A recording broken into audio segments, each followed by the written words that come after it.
Hello guys. Ngayon, meron tayong tanggap na keyboard. I-unbox muna natin itong dumating sa ating keyboard assembly. Ito nga pala ay para sa IdeaPad 14 ALC6. Ngayon, tanggalin muna natin itong SD, itong connector ng monitor. Tanggalin natin itong mga connectors sa motherboard. Tanggalin natin ito sa heatsink fan ng CPU AMD. Dinisin lang din natin ng konti. Testingin natin mabuksan yung hinge sa kaliwa, tapos sa kanan. Pag-angat ng cable ng ating motherboard, testingin muna natin kung matatanggal natin itong sticker. Copper siya pang transfer ng heat papunta sa motherboard, papunta sa stainless na konting picture para may prueba tayo para natin tagutin natin. Yung pag-angat ng hinge, kailangan matatanggal natin itong kalahati, itong screen LCD assembly. After natin tanggalin, pwede nating hinangin itong mga plastic rivet na nagkahawak sa keyboard assembly. Ito yung part na mahaba-haba kasi marami-rami sila.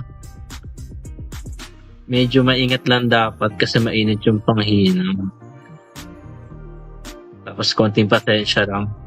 Fast forward natin kasi napakatagal talaga na to. Nag-start ako ng 10 PM oras to. Ayan.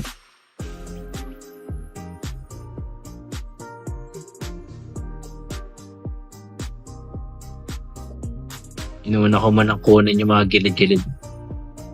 Kasi mas madali sila makita. Kasi pagka-random na kung saan ka nag-start, mahirapan ka i-keep track.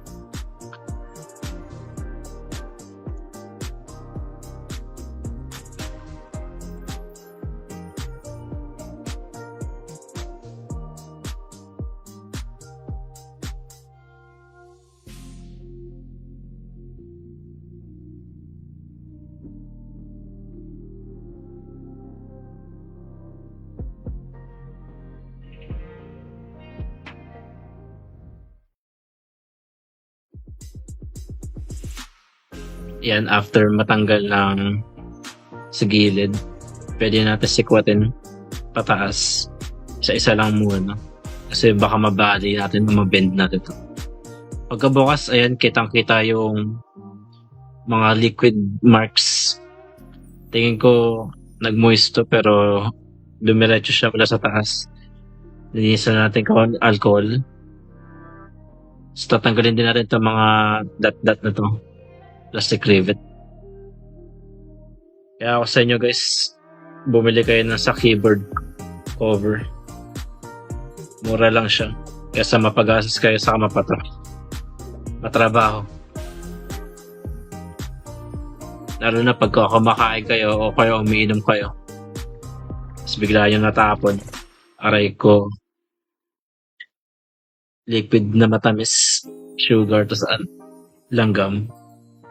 Swerte nga na ito at di na yung motherboard.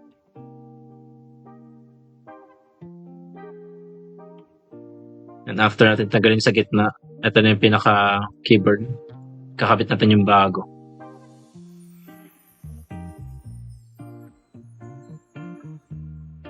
Ayan. Testing muna kung sakot siya. Mula sa keyboard, kukulit na siya sa palm rest.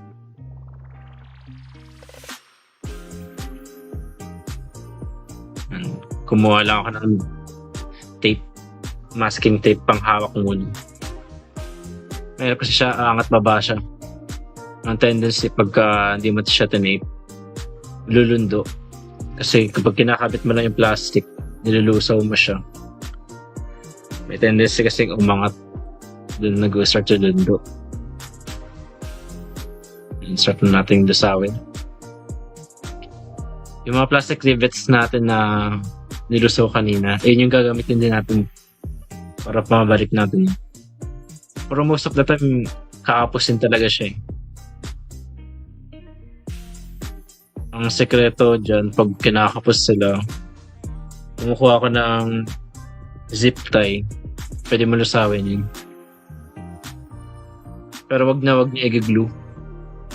Yung mga liquid glue o kaya is 7,000 to 8,000. Malambot kasi sila. Lulundo. Wag na yung glue stick. Malambot din.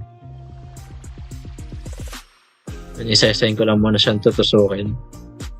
Inuuna ko dito yung mga corner, kaliwa kanan. Madali na kasi yung gitna pagka yung corner okay na. Yan. Dahil nahihirapan na ako, kumuha na ako ng mechanic. Mechanic baka naman.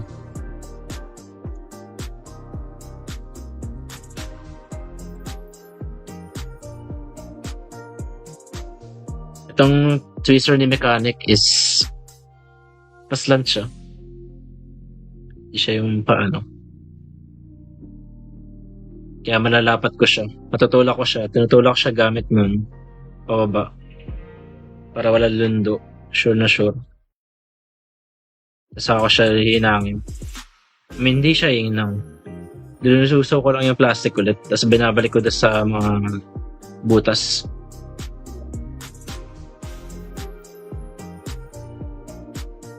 Yan, fast forward natin. Medyo marami-rami ulit yan.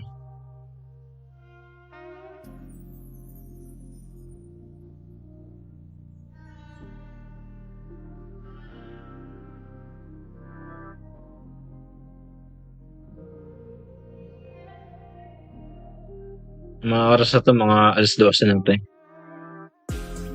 Kaya nga alas 12 na pala ngayon.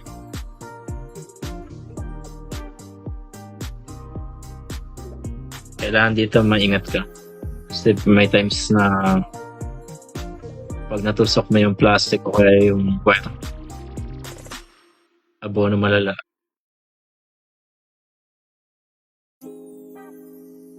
And as you can see, isa-isa ko siya. Dapat ko yung ganyan. Saka mo tutusukin.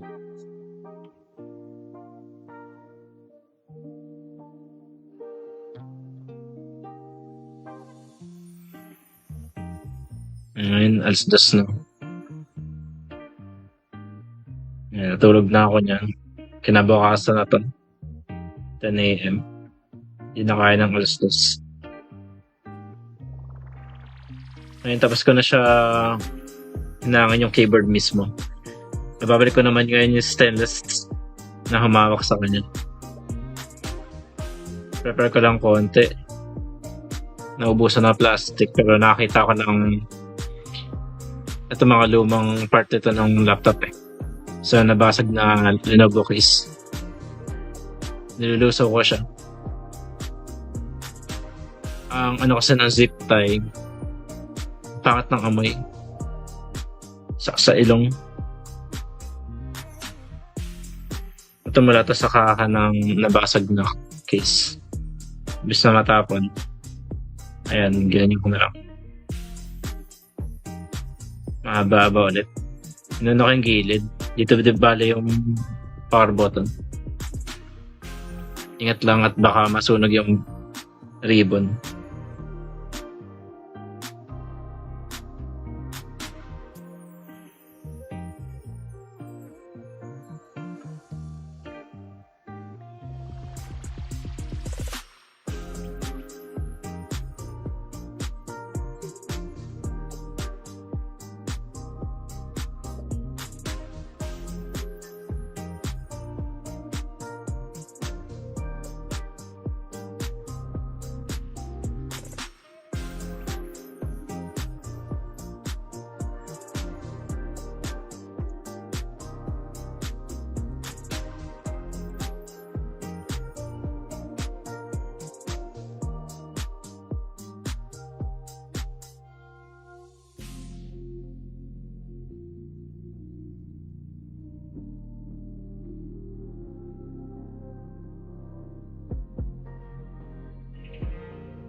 Ngayon, after natin siyang ikabit lahat,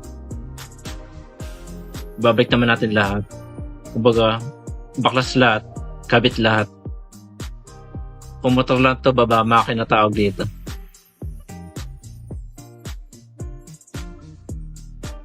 Minuna ako dito yung sa power button kasi medyo sensitive siya.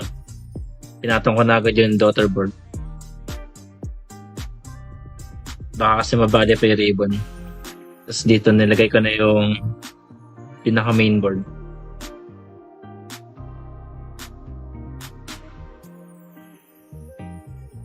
Tapos kinuha ko na yung monitor assembly. Pinasok ko kung paano ko binalik ng nakaraan.